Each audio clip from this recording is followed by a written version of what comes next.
Discussions about the mahu have been going on for over 18 months between Te Matatini and the New Zealand Māori Arts and Crafts Institute.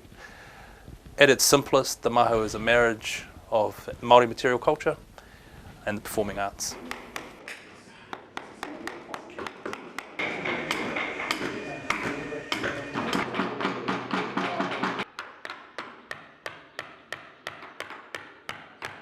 But I always knew the students could do it.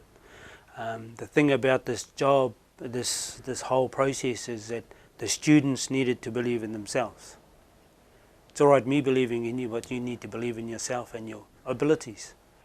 The enormity of it, that was the standout thing for me, because we've never ever done anything of that size, of that calibre, and that time frame. Just hard work. The mahu itself was going to make or break us, I think.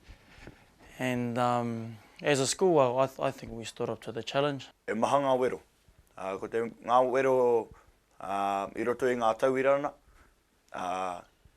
te nuinga o ngā mahi, e whā ngā marama koe whakatūtu ki tēnei mahi, e pakaru tā mātou tuara anō.